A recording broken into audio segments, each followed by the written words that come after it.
Good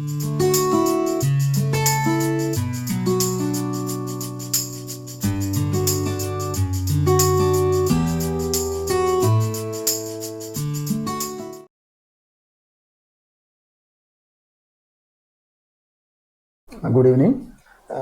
Myself Dr. B. Satyanarayana, working as a professor, ECE Institute of Technology and Engineering, Department of ECE. In this session, I would like to discuss about Pulse Code Modulation System. In the short form, we can call it as PCM system. So PCM system is a system which is used to convert an analog information into digital information to transfer over the communication channel. So a PCM system contains a transmitter, PCM transmitter, channel and a receiver. So a PCM transmitter contains PCM transmitter contains a sampler device.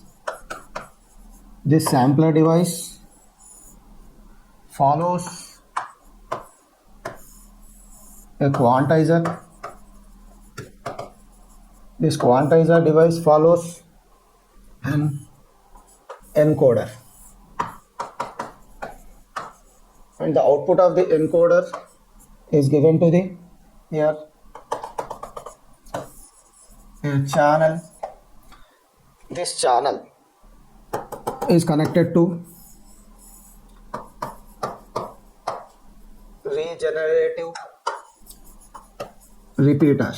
So more than one regenerative repeaters are allowed over the channel.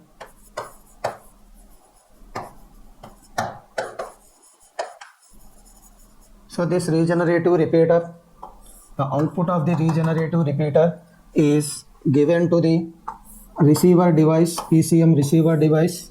A PCM receiver device contains a quantizer. This quantizer follows a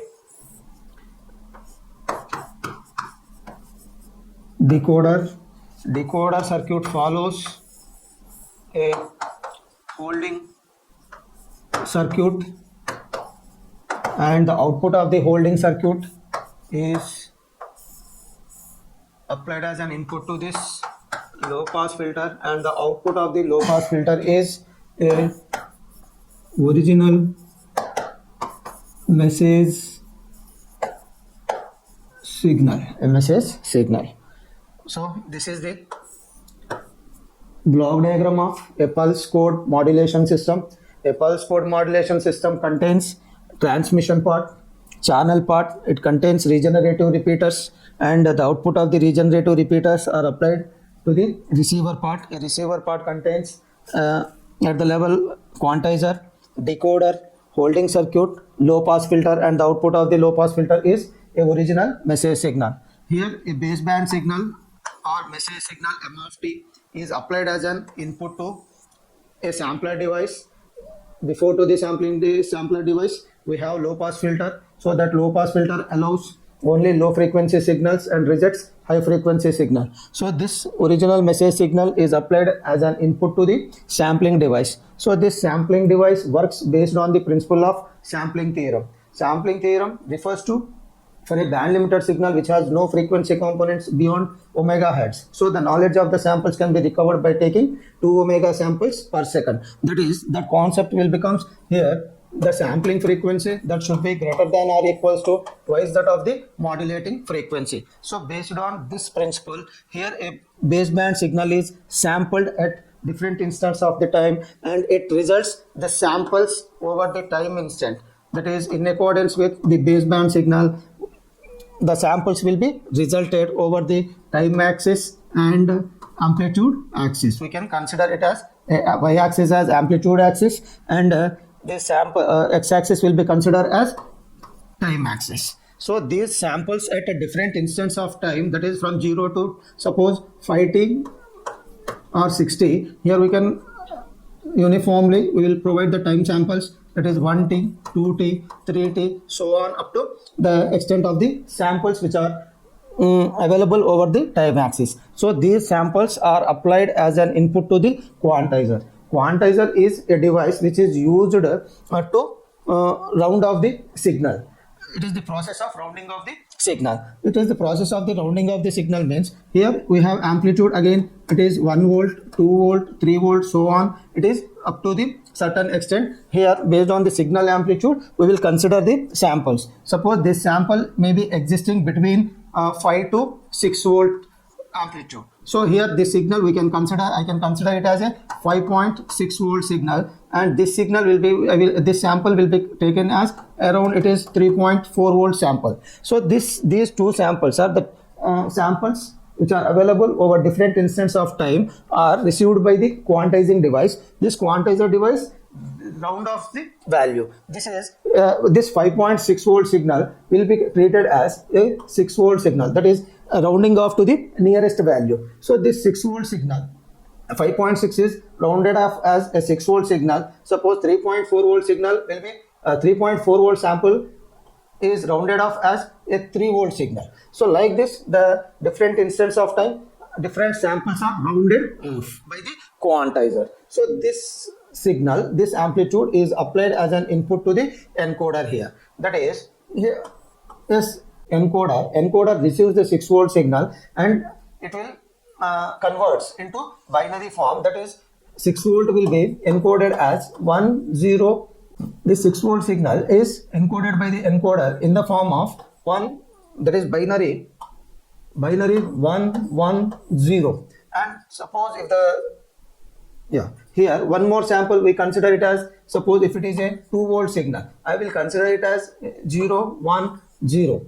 So these signals these amplitude signals are converted in the form of binaries, that is 1 1 0 and 0 1 0. So here before applying to the encoder, these samples are taken in the form of a pulse amplitude modulated signal, PAM signal. That is, here 6 volt signal will be represented in the form of amplitude pulses, that is 6 volt signal. For example, this will be treated as the presence of the pulse and here the absence of the pulse. So this complete word will be converted into 110, that is the presence of the pulse is treated as binary bit 1 and the absence of the pulse is treated as, that is this 6 volt sample is converted into the binary bits 110. 2 volt signal is converted into 010 based on here the output of the quantizer. The output of the quantizer is the presence of the pulse and the absence of the pulse resulted by the quantizer circuit. So here the encoder encodes the information in the form of binary bits 1s and 0s. So before transmission of binary bits over the channel, so here the 6 volt signal is encoded in the form of binary bits 110 and a 2 volt signal will be represented as 010. So the information is an analog information is encoded into digital information, that is in the form of binaries 110 and 010 over the channel. So before transmission of the binary bits, some guard bands will be provided between the bit to bit due to overcome or to avoid the interference problem between the binary bits. Here we will arrange guards. So to avoid the interference problem between the binary bits, we will provide some guard bands before transmission over the channel. So the information bits were traveled and received by the regenerative repeaters. Regenerative repeaters is one of the important feature of a PCM system which is used to control the errors, and it is having the capability to regenerate the signal over the medium. So the encoded signal which is received by the receiving part of the PCM system that contains a quantizer, decoder, holding circuit, low pass filter. The first level of the PCM receiver is a quantizer. Here this quantizer will detect the signal, that is after traveling over the communication channel. Here that signal will be detected whether that signal is affected by the noise or the pure signal is received by the quantizer. So the output of the quantizer, that signal will be detected and it will be given to the decoder circuit. So the decoder performs the opposite process or anti-process of the encoding process. That is, here a binary bits will be converted into an analog form, that is continuous form, as we have shown here by the quantizer. So that output of the decoder is given to the holding circuit. The holding circuit arranges the values of which are given by the quantizer. The same reverse process is obtained or produced by the holding circuit. The